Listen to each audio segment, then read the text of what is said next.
Hello and welcome to the Endless Possibilities podcast. My name is Garrett and I'm here today with my good friend and co-host Eva. Hi, Eva. Hi, Garrett. Hi. Today we have a very special guest on the show.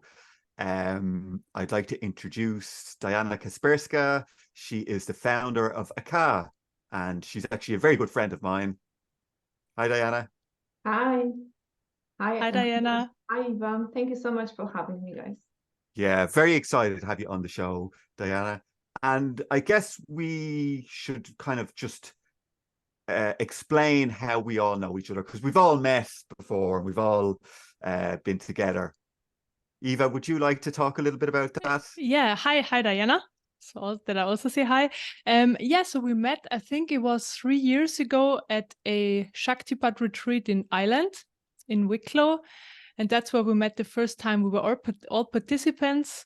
Yes. And yeah, it was 3 days and it was really nice. I remember it was so nice meeting you. And Garrett, you were also there. So yeah, I don't know. We just had a great time and that's how we met each other for the first time. Yeah. And who knew? And Diana, so would you like to talk a little bit just about your early experiences in life that led you to spirituality? Yeah, sure. So there are two situations that happened in my childhood that really set the tone of my life, and I'm very happy to share that. So I remember that day. I remember exactly, it was like Sunday afternoon, and I was just sitting in the living room, just being present, and there was this TV show on, and the host, he interviewed some girl. I have no idea who she was.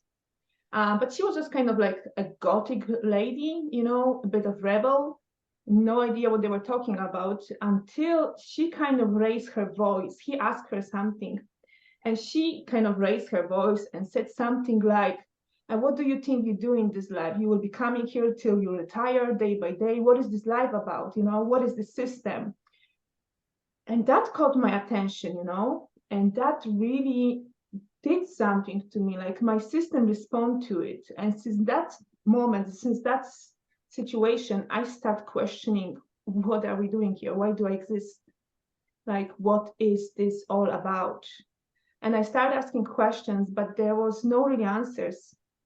So I tried to talk to some, adults. Everyone was very dismissive. Just go and play, do the things like kids do. How old were you? I was 6 years old. So it was a big thing because that event created lots of anxiety with me, lots of panic attacks. I was thinking about the infinite space. I was thinking about heaven. I was introduced to religion. I have my Bible. I knew everything about it, but it didn't resonate to me. Like, what is this all about? So I had a very hard time that time, really. And at the same time, I started having those very weird experiences. I could feel that something is about to happen, and that was usually when I was relaxed. And the only way I could explain it, it was that I was even sucked into it, or I was kind of entering some space where there was like really nothing. It was like a vast, no quality space. It was something that was terrifying me. And I associate that this must be something very negative. Nothing what I would learn about, religion, and so nothing like what I really should be experiencing. And somehow I've noticed that if I keep myself busy, distracted, I do lots of things, those things are not happening to me as much. So I become very busy in my life. Like, I was a child, but I just loved the school. I wanted to study. I wanted to do everything to distract my mind, because wherever I relax, that thing was happening to me. Wow. So those two things were really kind of, they really set the tone of what was happening next. And and with all those questioning, I really, years were passing. I think so I was around 8 or 9. And I overheard my uncles talking about this amazing prayer, like a wonderful thing. And I just started listening, because every time the most important thing for me was figured out why I'm alive. What is this all about? And they were talking about this kind of prayer. So I remember I was like probably 8 years old. I went and got this little booklet. And that was a prayer given by Saint Bridget. It is like 15 paragraphs that you have to pray for a year long in order for some kind of promises, whatever the promises she got, in order to be given to you. And two of those promises I got really interested in. One, it was something like you're gonna get certain level of perfection. I couldn't figure out what does it mean. And the second one, it was that once you go to heaven, you will have access to drink a water from those kind of angelic wells, what people are not usually having access to. And because I was so miserable with my life and, trying to understand and really, get that knowledge why we are here, I said like, oh my God, this is my liberation. This is my salvation. And it's like, and as an 8-year-old child, I got this idea that I'm going to pray for a year. And then I just need to kind of either do a quick life or just die. To go and figure it out, because that was my priority. Nothing else like really makes sense to me, just to figure out why I exist and what is this all about and what is this, this heaven and so on.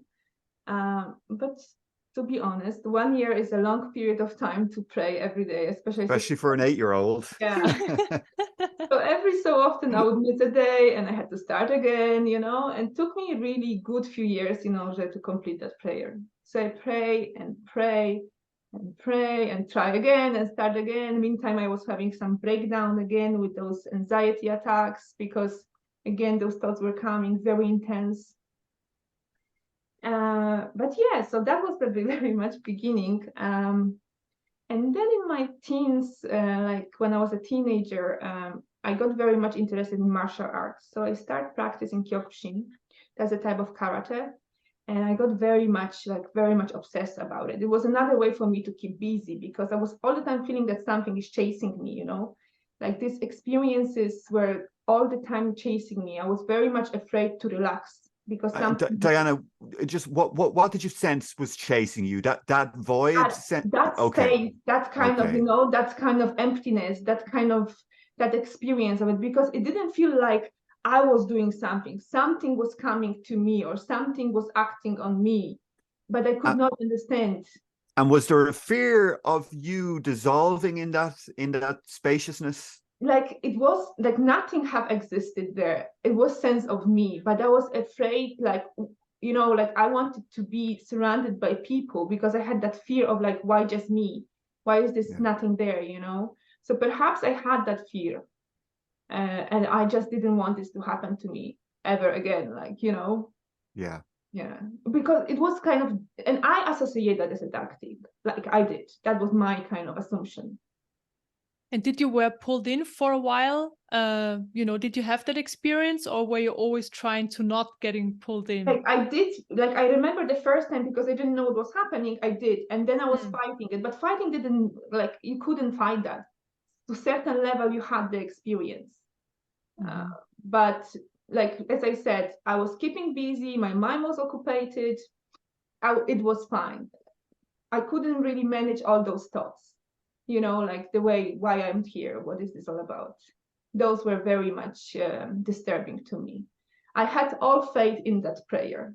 I said, like, I prayed one day, I just need to play by the rules now, do my life with playing all the rules that they said to me to do. And one day I will find out. So I kind of make peace with it to some degree, of course. And then I start with this martial arts, and that became my obsession basically. And I remember somehow my teacher mentioned something about chakras. I think so that the chakra system correlates with the bells, like the involvement with the with how you process on the path. So I start doing some research, but 20 years ago, internet wasn't the thing what is today, isn't it? So you could just, and especially in Polish, like there was few pages to what I could read about. But I started to be interested in chakra system, kind of like subconscious mind, things like that. And in the same time, I've got this beautiful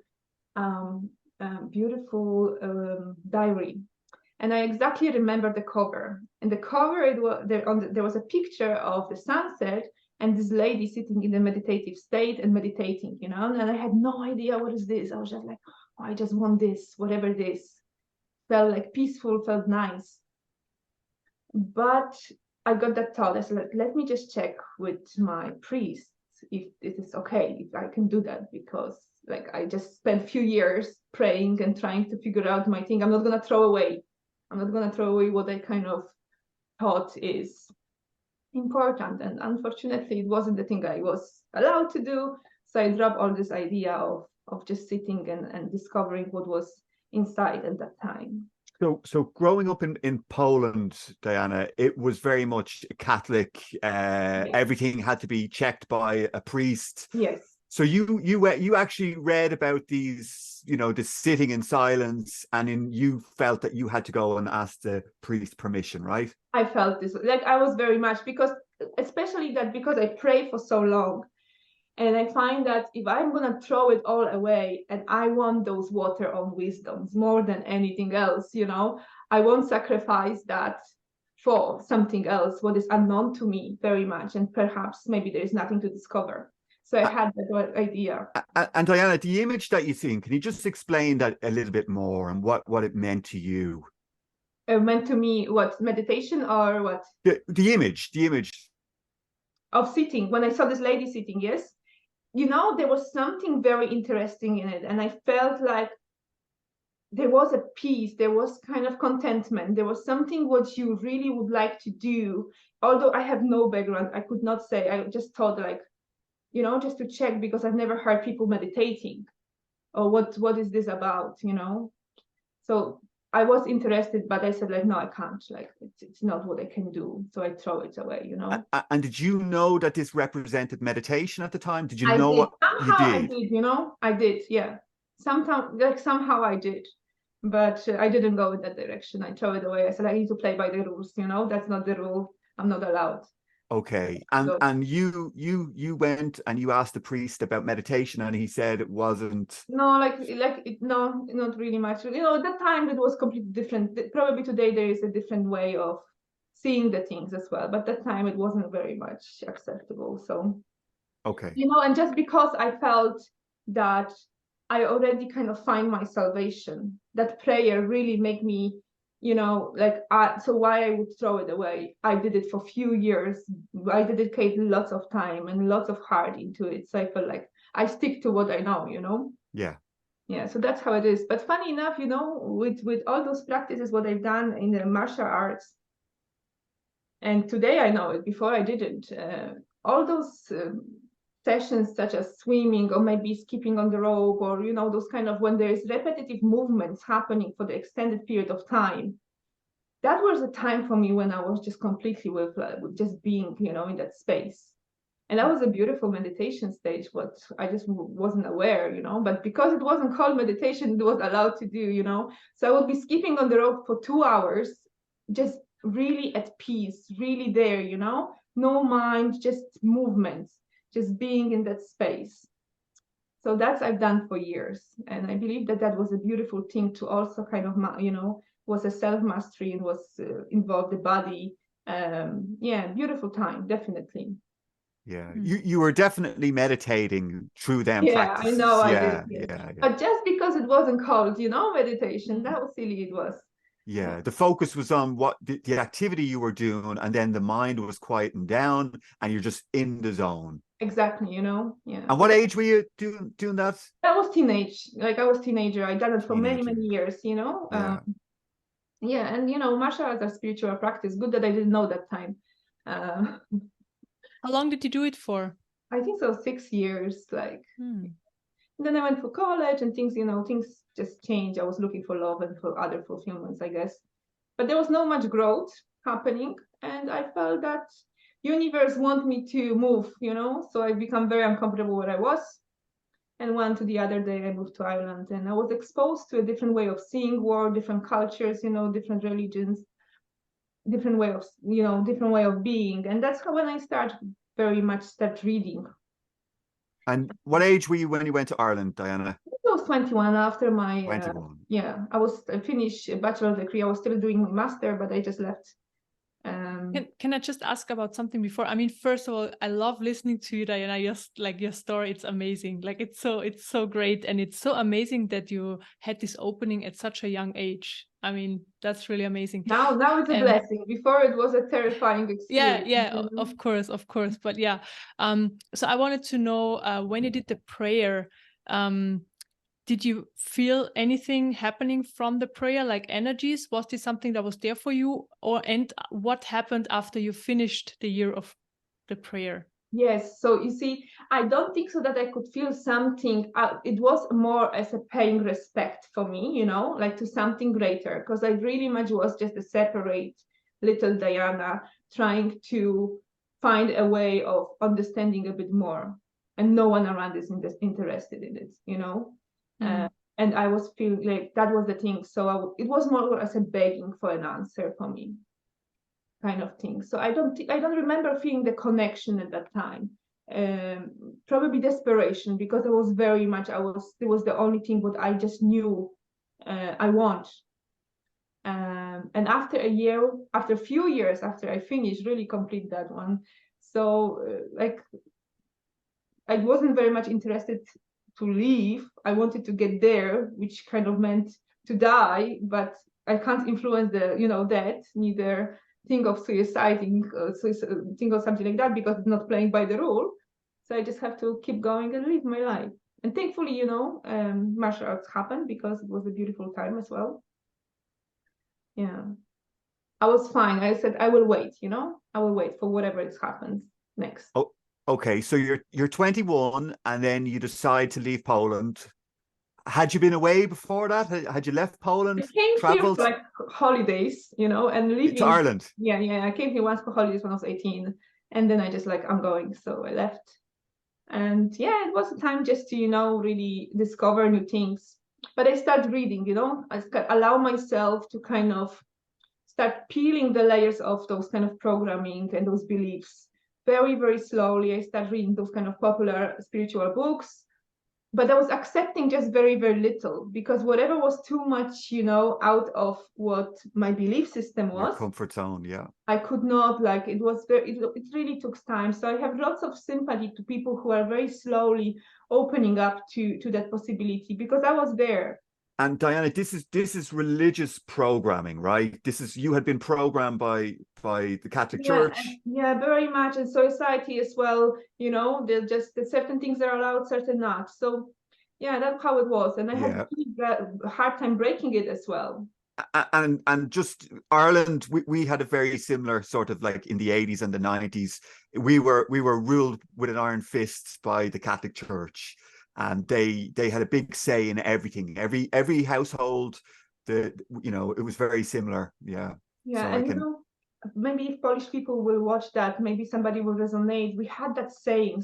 I cannot relate to something in English, but we had that saying that was repeated constantly by everyone, by teachers, by parents, by everyone, like, fear the God, you do something silly and somebody like, fear the God, why did you do it? Fear the God. So when you hear as a small child to fear the God, you really get in. And I was always kind of listening to instructions. So for me, it was, I have to have so much fear. And that's how I was. Like, I was very afraid to kind of break go beyond what was told me to do. Took time, lots of time.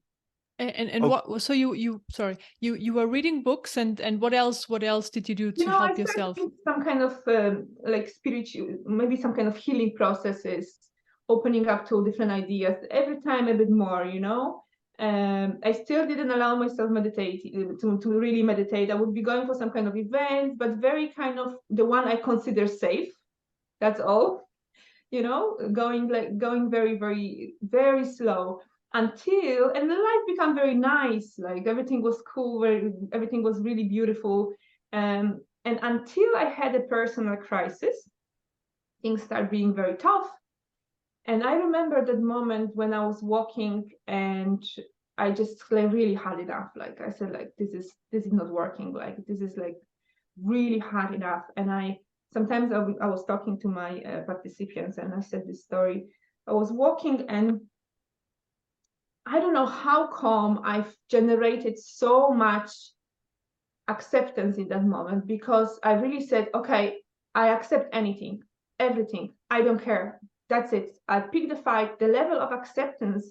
And that very moment, I said, I didn't care what I have to do or whatever it takes. I want to understand. I'm ready to really understand what is this all about. And I don't know what I need to do. Just let it happen, you know. And I was walking, and I'm gonna put a bit of disclaimer here before I'm gonna say that, because in Ireland, with this never-ending winds, the clouds are moving, so the sun comes and goes every minute. But in that moment, when I really accept this present moment, and when I really generate that level of acceptance, this kind of light came. And the next breath, what I took, it was so freeing. It was so tangible. I could not, you know, imagine it. Something happened and something changed within myself that time. And something was very profound around me, with me, and that light what came. But as I'm saying, you know, sun comes and goes in Ireland every 3 minutes, but it was very tangible. So I believe that something happened at that time. And that was the day when I came home, throw my drinks, and sat and meditate first time in my life. You know, I said, whatever it takes, I don't care. I'm not gonna be doing healing, something similar. I want to really, I can face that darkness, because I assume that this is a darkness kind of things that's coming. And when you started meditating, Diana, what age were you? What give us So a kind of a time really frame. proper, like that proper meditation was around what, 5-6 years ago, 5 probably, something like that. Yeah. Okay. So I really sat down, closed my eyes. I said, whatever it takes, I don't care. This thing can come, whatever chasing me, you know. And how was it? It was First meditation. I was like, I was waiting for. I picked the fight, you know. I was a fighter. I picked the fight. I was like, no, that whatever it takes, and it was a very beautiful experience, you know. After a few minutes, my mind was silent. Everything started vibrating. My head started moving. I didn't have no idea what is going on. It just felt so beautiful. It felt so freeing, and I said, okay, so I do it again and again and again and again, and then I start really meditating. And the next thing, and I knew it that something will be happening. I knew that I am on some kind of, you know, journey. I had no idea what would be the next thing. And I don't know, a few months later, I don't remember the time frame. A few months later, I woke up in the middle of the night, took my phone, and I saw this advertisement. That was very weird for me to do, wake up 3 a.m, take my phone and open the Facebook. It was like very much something was doing it, you know. And I saw this advertisement for this class, Kundalini activation process. I was like, I have to go there, you know. So I save it. And the next day on my way to work, I was like, there was something happened last night. I remember that I've done something. And then I remembered that I saved this post, you know. I was like, okay, I have to go there. I didn't read. I kind of had an idea about Kundalini, but very little, probably more as a concept than anything. And yeah, and I went for this very first class in Ireland with Ben and Wong that time. And I consider this experience as something would really change my life. So, you know, he talked, he did the demonstration. I kind of freaked out. I think so the last bits of my, you know, programming really kicks in, because something like that is very unacceptable. And I said, like, okay, whatever it takes. I said, whatever it takes, whatever it takes. So this class, Diana, it was just an open class. You go, people are laid down on the floor on yoga mats, and then the teacher's moving around, activating the Kundalini. Exactly. People are having spontaneous movements. Yeah. I wonder what your priest would have made of all of that. Oh, Jesus. You know, but because I said whatever, I had a thought I would run away, but I said, like, no, whatever it takes. But I think so because I got a bit scared there. I did. Of what? Of the noises, the moving? No, not really. I think so. It just something inside of me was still, you know, peeling those layers of conditions, that something is, you know, something is not as supposed to be. But I think that was a very good thing, because it allowed me to truly surrender, because he said, you need to surrender. And I said to myself, if I really open up myself and surrender, he will do very little of what he's doing because he will need to go to people who needs more of it, you know? So that was my thought process. And I said, like, he will just see that things are okay and he will just move to another person. The truth is that no one needed to touch me because in a minute I was rolling all over the floor and, you know, and having all those kind of movements, and my body that time wasn't able to kind of, you know, go through all those physical movements. It was very intense. But it wasn't about the movements, what's happened in that class, you know. That was, of course, something I have never seen before. I've never seen something like that. But what truly was significant about this class, it was that at some point, I felt that I was surrounded again by this light. And there was a conversation happening, not on the verbal level, not even on the intellectual level. Somehow, I just become so aware, and all those questions that bothered me for so many years, they just were answered in a way of I have understood them. Like there was a deep knowing, like that's it. Like that was the most beautiful thing ever. Was it more that the questions just disappeared? It just felt like they didn't disappear. I just it was a sense of peace and knowing that there is not even plan. It makes sense. It's not random. It's not something that I need to figure it out. I can be that. Like I can be that aware about something bigger, something that makes sense. You know, it was beautiful. Like I couldn't talk about it. Like until now, words won't be able to explain that experience. You know, it's not possible. It's something beyond. But that really changed my life. Even if I wouldn't do anything else, even I would never progress beyond that point, that would change my life to be very content and peaceful and beautiful. And probably that would be just, you know, that was what I was looking for so many years.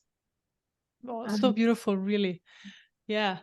And then you decided to become a facilitator, right? Well, actually, I thought that it was just one experience. That's it, you know. But the changes that had happened to me, you know, from my diet change, I become extremely centered, really peaceful. I start hearing things, seeing things. Everything starts changing so much, so quickly. Like after that one session. Yeah, after the very first session. And could you sense that your Kundalini had been activated during that session, or what, you know, had it been active before? Maybe like it I can't say that was active before. I didn't have a concept. I started something moving through my spine or something, so I wouldn't know exactly. That there was a huge, definitely lots of alignment happened, like lots of release. I experienced so much release during the session. I had from session to session more and more energy start flowing to me, that's for sure. So you went on multiple sessions? I've done a few before becoming a facilitator. And at that point, I even didn't want it. Like, it wasn't my thing. Like, I didn't think about becoming some, you know, start doing a facilitation course or something like that. But the very beautiful thing happened 3 days after. And I talk about this day a lot before. I kind of call it the day when I saw a tree. That was Sunday, and I woke up very early in the morning. And that's another thing, my sleep pattern changed. I was such a heavy sleeper before, and suddenly 3 hours gone, you know, 3 hours less sleep. That's huge for the regular person, you know. So I woke up and I went to this beautiful place in nature, kind of canal where I was living at the time. And the next step I've done, it kind of changed, something opened, some kind of dimension opened, and everything becomes so vibrant, like so beautiful, you know, so mesmerizing. I have never seen something like that. And I spent, I think, so 2 or 3 hours just crying and being so in awe in the beauty of the nature. And why we never, like, why I haven't seen that before, you know, why we don't see it on the regular basis. Because I've been coming and closing and opening every so often after the sessions. But I said, like, okay, I understood that I want more of this. Whatever this journey leads me, I want more. So then I planned to travel and met Venan again, and then I've got an invitation for the training. I didn't accept it first, but then something push me towards it. So it's funny because first half of my life, I felt that something chasing me. And then the next part is something pushing me towards different things to do, you know? So I felt very much, of course, there's a will in it because I booked the flight and I went somewhere. So there's a part of will. I cannot say that I completely surrendered, something brought me there, but there was lots of surrender towards it. And I said, okay, I go and do this. So I become a facilitator and I start doing those kind of sessions. And then I think so maybe half a year later we met, I think so in Jan's retreat, which was, yeah. Okay, so where did you travel to do the I went training? to Australia. Australia, wow. Yes. I missed the one in Europe because I said, like, who am I to become some kind of facilitator, you know, or teach something? So I said, like, no, that's not my thing. And then the next one, I just really felt that urge that I have to do it. And going to Australia, I remember crying on the airport because I knew that something gonna die. Like there's some, and I couldn't explain because I didn't have the concept of like a ego death or something like that. But I knew that something will be dying in that, something will change deeply. And it wasn't like a death; it was a shift in the identity, you know. But it was a huge shift in identity after that training, after that time I spent there. And Diana, do you want to talk a little bit about what went on during the training, like how it changed you? So the training was quite intense, yes. And I think the accumulation of it create the shift. So on the very last day, I actually, instead of going and seeing beautiful Sydney, I decided to stay at home, just relax at home in the place I was staying. And I was watching that time lots of Adidas videos. And at some point, one of the video create that, I think so maybe I resonate more with it, whatever was there. It create that experience when things just start to being lifted from me, like I'm not my body, I'm not this, I'm not that, you know. And I feel like it was a process of all this journey, all those sessions I've done, you know, all the support I've received from Ben, and so everything, you know, brought me to that space. And I become very silent after, like extremely silent. There was no way to have conversation with me. I was still speaking, like I was, it's not like, you know, I couldn't talk, but somehow I needed to really process what was happening for a good few months. I was extremely quiet, just processing, integrating what's happening. I started doing my sessions. It was beautiful to share. And it was all the time, you know, I was all the time feeling that I'm going out of my comfort zone. Another thing, something what I've never done before, like, you know, this group, that people start calling me and inviting to different places. Beautiful things happen, like really. And, you know, my heart was really open and it was keep opening. I was getting all those kind of love, feeling that I'm giving it to people and receiving as well. So I was in that space for some time. Yeah, and then we met, and that was another beautiful, you know, shifts, acceleration of the process, I would say. Yes. And can you just share how long was this the training for, so that we could that was 5 days. Yeah, I spent 5 days. Yes, 5 days. Okay, And then we okay. have 6 months. 6 months we were meeting online. So yes, that's very intense time. That's really, you know. Okay, and then you started doing one-to-one sessions or group sessions group right away? sessions, yes. Okay. And then I, yeah, exactly. So I start doing them, and doing a lot of work on me as well. Self-activation, working with the, you know, doing lots of meditation, doing lots of activations. Then I've met Jan Esman, so I've done lots of work. I attend his retreats. That's how we've met as well. Then with Garrett, I remember we were meeting as well. So all this work, you know, it's all add up to further kind of development and changes. And Diana, during the training, that experience that you had, would you say that was a spiritual awakening that had happened, or took place? Was there a defining moment where it was just like, you know, you were hit by a lightning bolt? I consider that this kind of thing happened on the very first session when I become so aware, because that awareness opened to me. Like I've never were aware, like, you know, it was always singular me, kind of limited way of some limited part of Diana, something like that. And then in that very first session, there's this awareness open, you know. So that was a beginning of it. And then I felt like each time something happened, it just open up, and changed. But whatever shift or whatever experience I had, it took time for me to really integrate that. It's not like you do something, you have that experience, and tomorrow you know how to even talk about it, or you know, unless there's lots of influence of the mind. But then I don't know if this is so good as well, because sometimes people will maybe read something and they look for that experience so much, you know. So I had no background, I didn't have that understanding, which was a blessing as well, I think so. So you were very intuitive, right? Yeah, you just knew for yourself. Yeah, somehow that happened. Okay, great. Yeah, and then we met at a retreat, and I remember you sharing, you doing these group sessions, and actually I joined a few of yours and I really liked them. Do you just want to share a little bit about the content of the sessions you gave? Or because it was so amazing. It was something I've never experienced before. So please. Sure.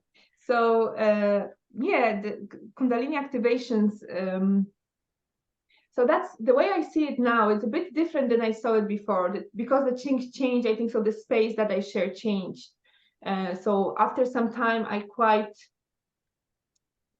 move a bit the way I see, or maybe explain it in a bit different way. So maybe if I will say a bit how I see it today, it's more in tune with me. So basically, those Kundalini activation sessions, that the energetic activations, yes. So how I see that as a facilitator, a person who holds the space. So we create that, sometimes we call them container or energy field, or sometimes vortex. And in that space, the energies are amplified. So I see that this life force, this Kundalini, that force is just gathered to the greater degree. And participants, by allowing themselves to relax, opening up, surrendering, that activation's happening in their system. So energy starts rushing through them. So we are basically, there's lots of resonance happening. So I'm just holding that space, I'm holding that frequency, I'm creating that energy field, and that's happening in that space, that activation. And it is a beautiful process of purification and opening up the system, and it's really preparing you for this awakening. Sometimes when the person is ready, of course, the awakening happening very quick, and Kundalini moving through the spine, but it's also a lot about purifying the system. And I think so that there's lots of importance in it. Less blockages within ourselves, easier the awakening happens. There's much more ease and more breathing. So would you say you're preparing the nervous system and the body for something great, an awakening of consciousness? Yes, exactly. Yeah. So that's what's happening in those sessions. Lots of purification, and people benefit on so many different levels. Whoever comes, of course, there is a difference with people, what they receive and what's happening during the session is what they're ready for, how open they are. Sometimes we need to move through certain things. Some layers need to be shed first before this energy starts really rushing through. Yes. Okay, and so you get a lot of people coming, and you just talked there about some of the people having layers that they need to work through before they get to them higher states. And do you want to talk about how you bring that on, or how you teach them to surrender and let go to something greater than themselves? Definitely there is a process. Every single person has a bit different way of understanding what surrender is. And that commitment is very important. Sometimes people want to just come, lie down, and in one session, there's so much expectations. Yeah. And we do talk about let go of expectations. That's really fair point. Like, we want people to let go of expectations. But if somebody comes for the class, some level of expectation will be always there, because they make an effort to come and do something. So at least to make them understand, to kind of let go of it as much as possible, because there's something greater than what we think we are, what she or he thinks right now, acting from within. And sometimes we just need to repeat that few times in order for the energy start rushing through. So that understanding is very important. And can you share a little bit about the setting, how you facilitate the session? Yes. So you said people are laying down, yeah? Yes, exactly. So with Kundalini activation, people lying down on their mats. I do play the music quite loud, walk around. Techno music or house music. I do play. I love your music. I call them disco mantras. That's how I disco call them. mantras. Yeah, great. Yeah, so different type of music. And happened to me that I am quite loud as well during those sessions. There's some kind of noises. We're going to get to that, Diana. Don't worry. Okay. We're going to get to that. Well, let's just talk about the music and the setting first. Yeah, so people lying down, they're relaxing, just being present, witnessing what's there. That's what we want. We just want a person to be relaxed. We want them to open to that possibility. And then I walk around, I will touch them. Sometimes I will just work from the distance. Sometimes there will be physical touch involved. Music is played and things are just happening. But there's an energy that comes into the space, Diana. And it can be felt. And like because we've worked together, okay. We've just for the listeners and the viewers, myself and Diana have done some joint events together. And when Diana starts, everybody's lay down on the floor, and then all of a sudden the music is turned on, and before she starts even moving around the people are like, vibrating and shaking on the floor, wriggling. And I absolutely love witnessing what goes on in them sessions. I think it's so fascinating that just by inviting them to lay down and surrender, that all of a sudden they're just open to the energies, and it rushes in. It does. Yes, that's true. That's what's happening for so many people. Exactly. Yeah. Yeah. And then, with process, with time, of course, it goes deeper and deeper, sometimes even more intense. Sometimes there are just different phases as well. And do you want to talk about like when you're working? So you move around the crowd, you will place your hands on certain chakras, on points on the body. Do you want to talk a little bit about that, how you move the energy around them, what you're feeling in the session? So yes, so that what I will be doing, I will be just walking around, there's this force presence. So I'm very much guided by it, I will touch in certain places. It's more like, it's very intuitive, and people will report that, I've touched them in the places when they had some injuries or they felt some blockages, etc. So this energy move and help them to release those blockages. There's lots of reports like that. So it's not like I am going and deciding what to do, but there's this larger force in the room that guides me, and it's just, and that beautiful movement across. So sometimes I can see lots of synchronicities. There will be many people doing the same movements in the same time. You can really see that it's not random what's happening in the room. Or many people suddenly will come to the session with a very similar, life situations, or maybe some kind of triggers or whatever they're working on. So beautiful things can be witnessed in that space. Mm-hmm. And Diana, can you talk about how you've changed as a facilitator with this modality from early on? Because your modality is kind of changed, hasn't it? Yes. You've actually even renamed it. And yeah, do you want to talk a little bit about that?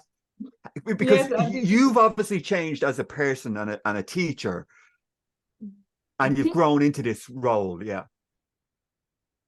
Time, with different with all the work I've done with different teachers that play a part, somehow all those things start happening to me, that I felt that it's time for me to share it with others as well.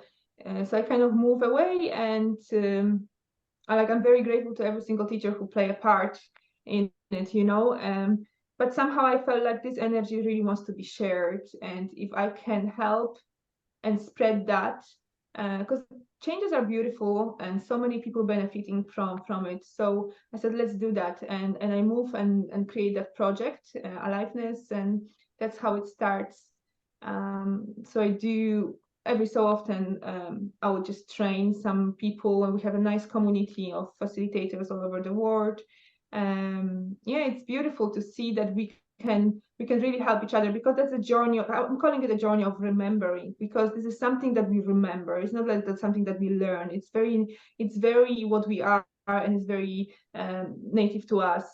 It's just a way of remembering, just to remove the things what doesn't allow us to see it. And that's what I do mostly. So that's the one thing as a container. Yes. And Diana, also you've also kind of developed your own transmission where you do in silence. I think you call it consciousness expansion. That's what I call them. Consciousness expansion. Do you want to talk a little bit about what goes on in them sessions as well? Sure.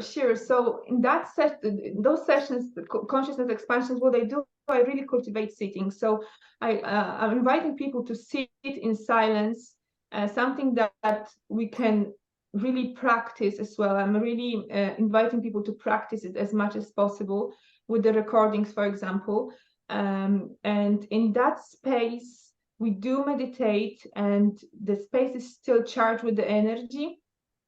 So there is this, I do work with grace and light, and then there's this divine presence in it. And what we really do, we are working on creating capacity to sense the energy, to open up more and more, and that shift in consciousness that might happen too. So it's really much about expansion and feeling and sensing the energy. Creating a pathways to connect to that space, to that source, to whatever we want to call it. So that's what's happening on those during those sessions. That's what I am. That's what kind of space I am creating. And how is it done? Like you tell people to sit in silence and then focus on the body, or everything you just described? Like how is it done? So mostly I will be just creating again the space very much and inviting the grace and light.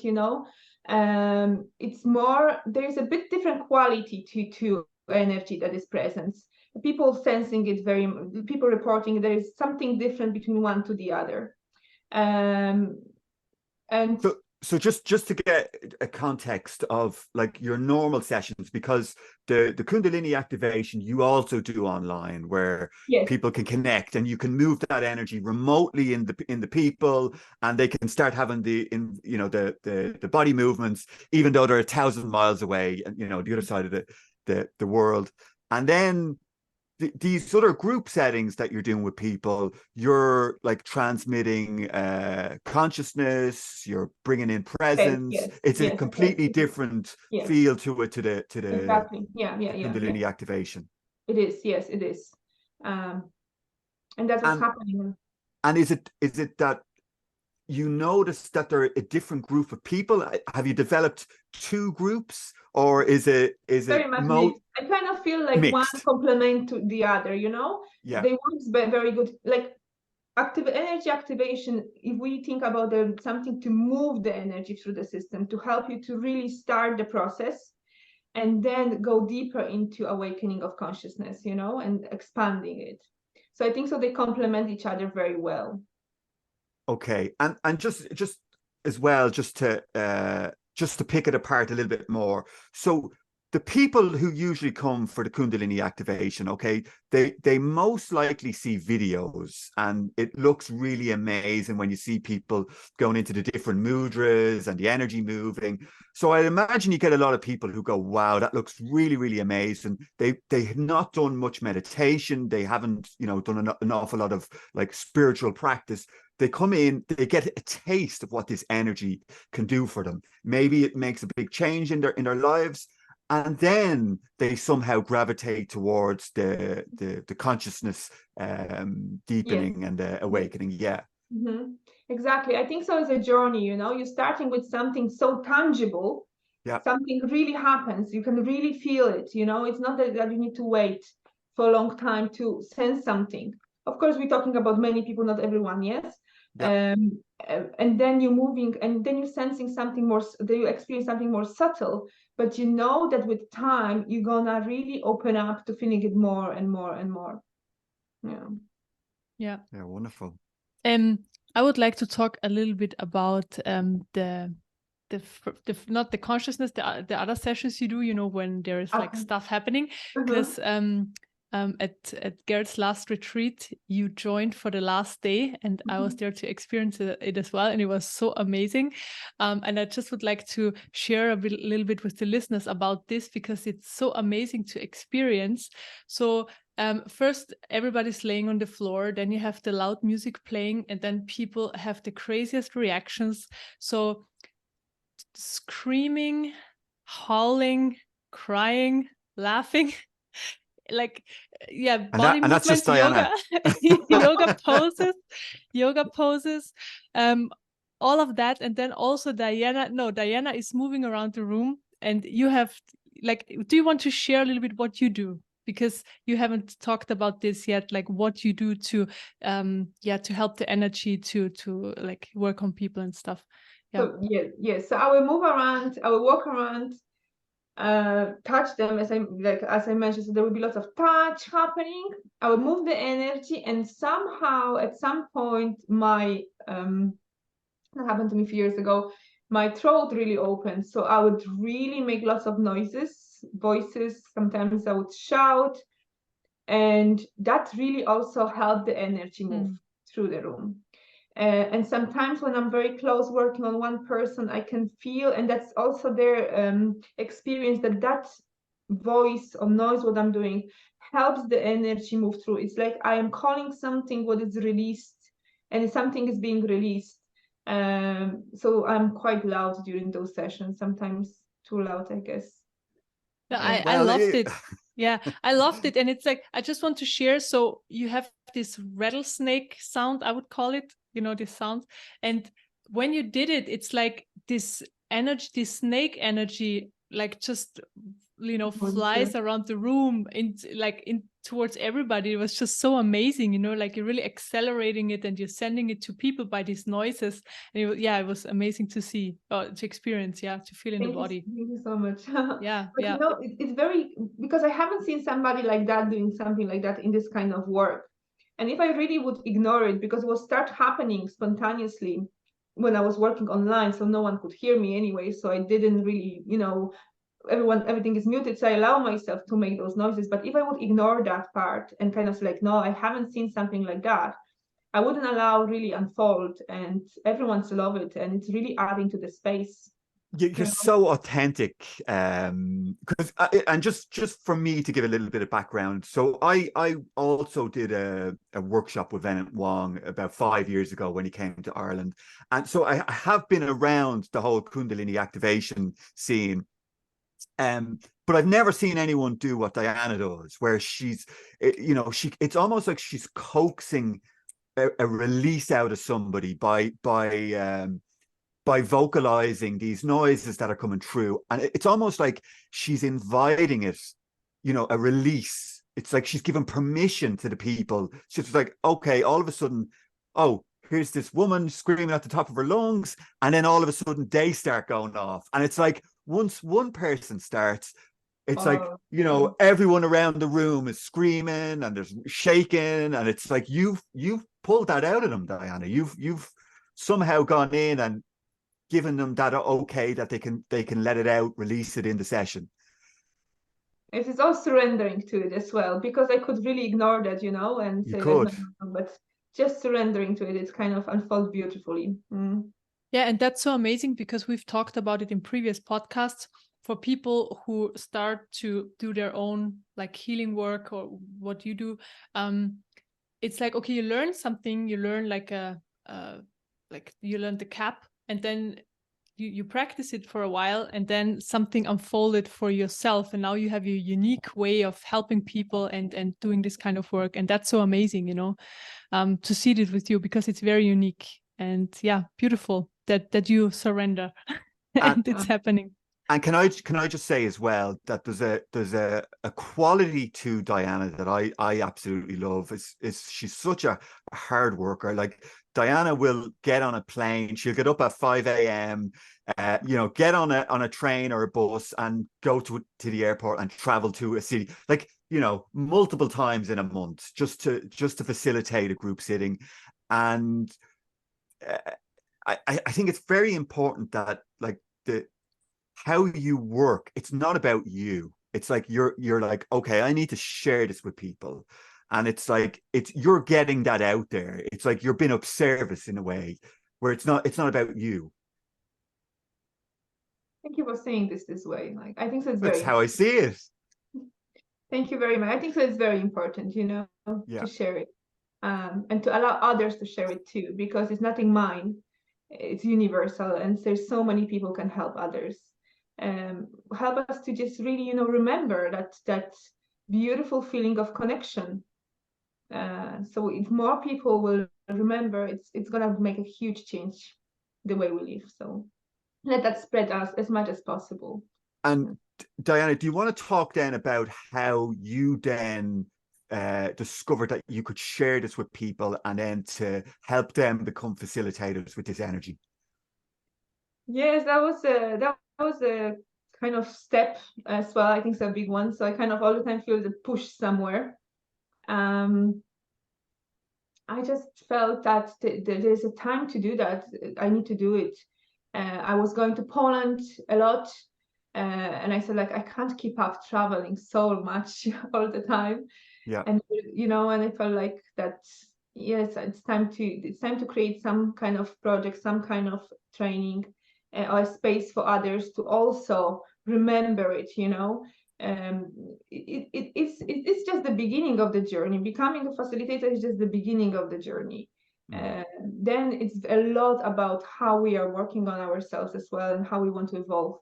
So if there are people every so often, some group will gather, I'm calling it initiation of remembering, you know, and then working and being of service, really sharing it with others.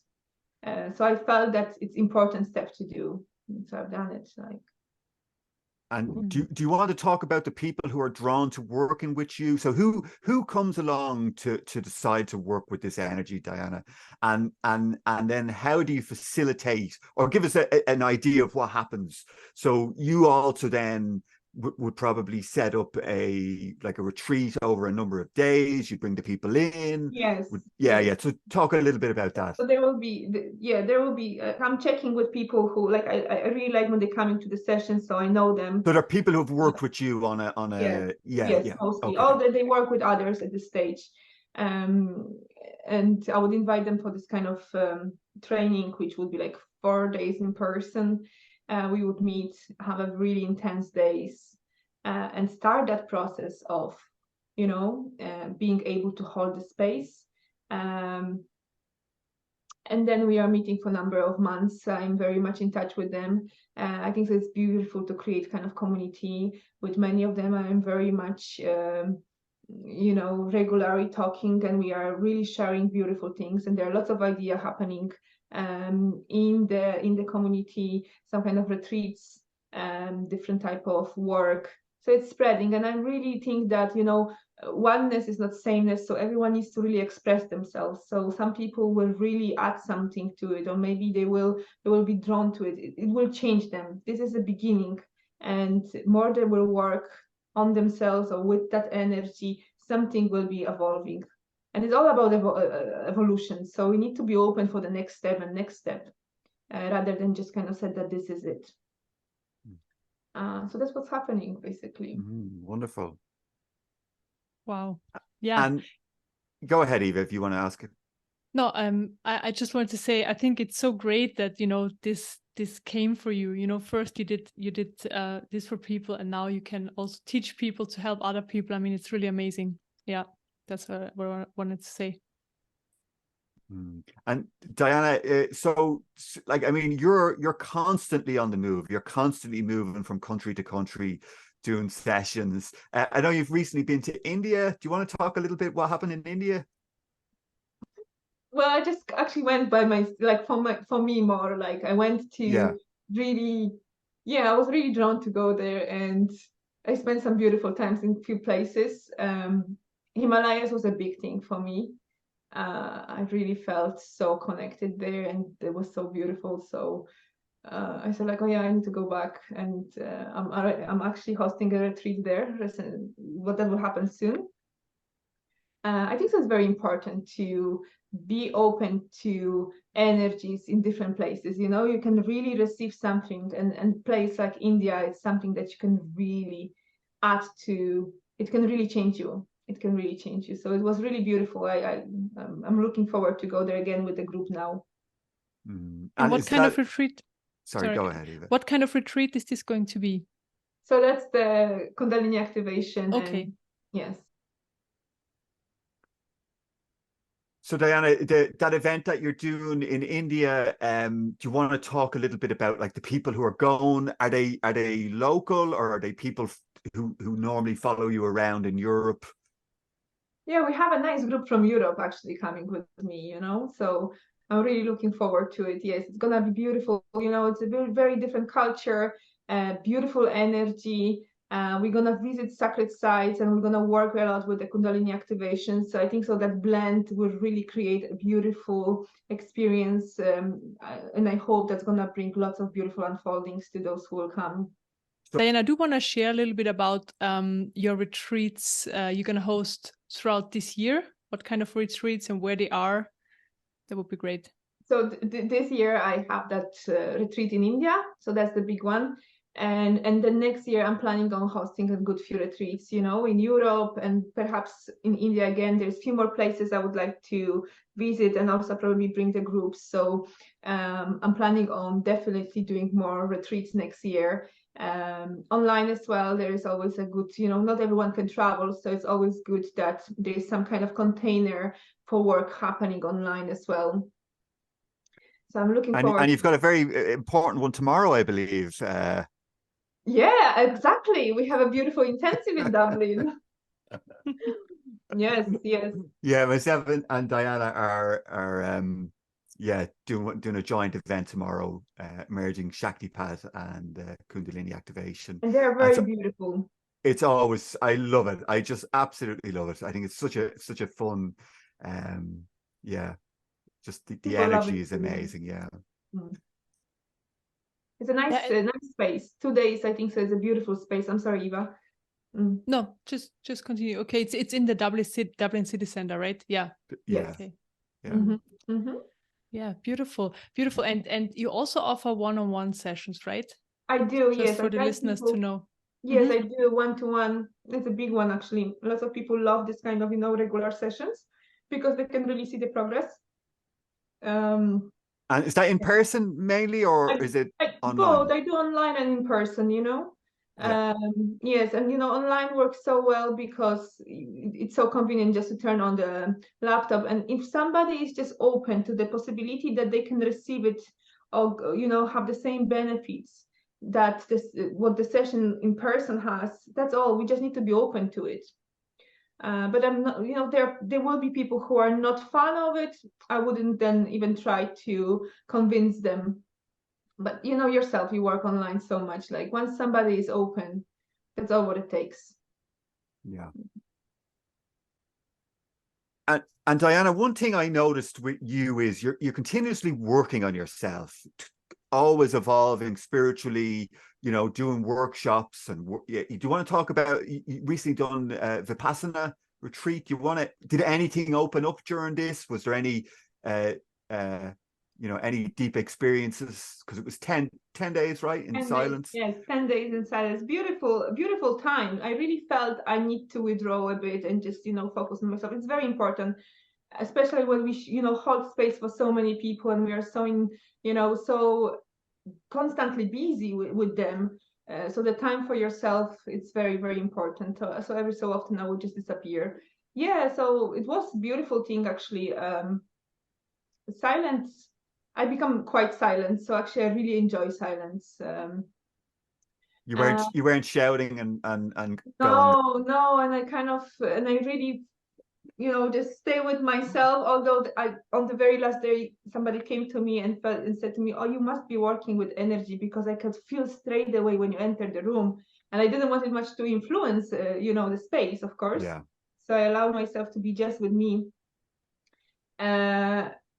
But it was a beautiful time, just to sitting and be very present and go through it. I would recommend for everyone, like, just to be in a beautiful group as well, of women. You certain things are, you not do certain things. You're not watching someone. You not talk. For some people, it's a difficult thing to not talk 10 days. But also it's about silence of the mind, which will be probably more.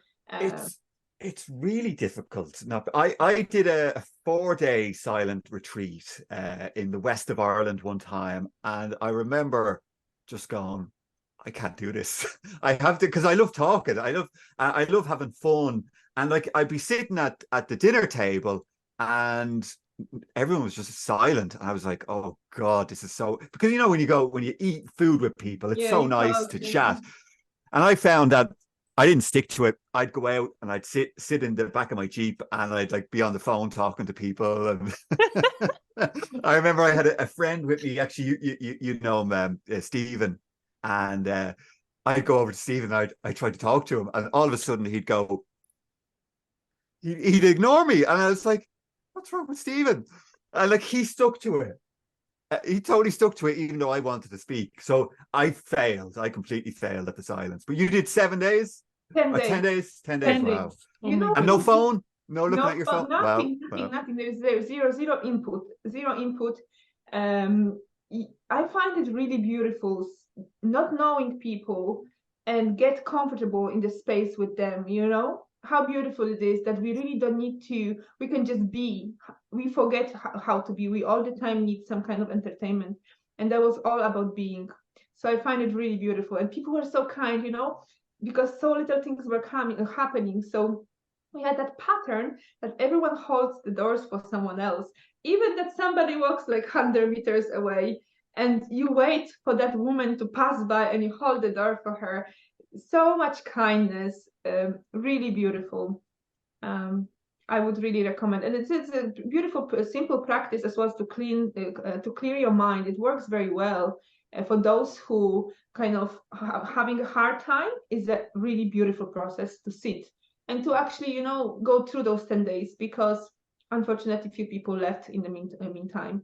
But that accomplishment of the 10 days, and feeling that you've done it, and definitely there will be some beautiful unfoldings after for those people. So a lot of people just, they decided that they couldn't It's difficult. endure the 10 days. Meditate, if you don't meditate, if you don't, I think so, unfortunately. It Even broke just them. by being in that presence for 10 days, space for 10 days, I would believe that it would create some change, Yeah, but you have to be I think you have to be a very advanced meditator to sit for 10 days in silence. 10 hours a day, that's 10 hours. 4 in the morning till 9 in the evening with some little food as well.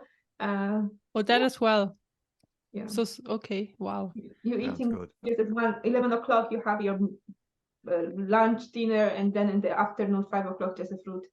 So very, beautiful space, definitely. And the funny thing, because I knew that I'm gonna see you guys, I was sitting, there was a chair, and I was sitting there every day for some time after lunch, and I was watching, it was an old monastery, and I was watching that window. It was like a stained window. I'm not sure if there's a special name for it. Stained glass window, in a church, in a church, in a church, yes. And the person who was sitting there, like the person who was on that picture, it was Saint Bridget. And I was just watching it, and I was thinking, I'm going to talk about my prayer soon, and here I have the Saint Bridget watching me every day. So I kind of find that maybe a kind of cycle finished as well. Really beautiful, Okay. Is there anything else you would like to add before we wrap up, Diana? Can we just talk a little bit about how people can find you, about your website? You have a great Instagram. If you want to just give us your details so people can get in contact if they want to work with you. Sure, thank you so much. So my website, what's my website? aliveness.ka.com. That's my website. And the funny thing that I'm always confused with my Instagram, I think so it's Diana underline aka Aka underline project. Yeah, so that's mostly what I am. I'm on Facebook as well. We all are everywhere those days, isn't it? On all social medias. We're gonna put the address, everything under Thank this you very video much. anyways. Yes. Yeah, that people can And find thank you it. very much for this beautiful time together. I had lots of fun talking to you guys, and thank you for allowing me to tell the story from my childhood, how I felt very much separated, very much, having so much fear and questions and tell you my story until today, being quite somehow aware of what's going on and in tune. Yeah, thank you. It's been great. Go ahead. Go on, hold your finger up. Thank you for sharing the story, especially from your childhood, because I think like it was so amazing, and it was just so amazing listening to you sharing your experiences and all, like the whole journey up until now. It was very amazing to listen and to hear. And yeah, thank you so much. Like it was so nice to have you on our podcast. So thank you for coming. I had this morning, I was thinking about your name, guys, Endless Possibilities, and I said like I need to share something because a kind of sentence came up. Maybe you want to add somewhere, or maybe one day. Once one reaches certain level of awareness, one sees only endless possibilities. This is all for you. Yeah. Thank you so much. I love the line. Thank you. Thank you. Thank you so much. Diana, it's been a pleasure. Thank you so much. And it was great to hear your story. I didn't know a lot of it. So for me, it was great to hear. And yeah, you're great energy and such a great person to have on the show. Yeah. Thank you, Diana. Thank you, lovely to hang out. Thank you. Okay. Thank you, everybody. Thanks. Thanks for listening. Okay. See you next time. Bye-bye. Bye-bye.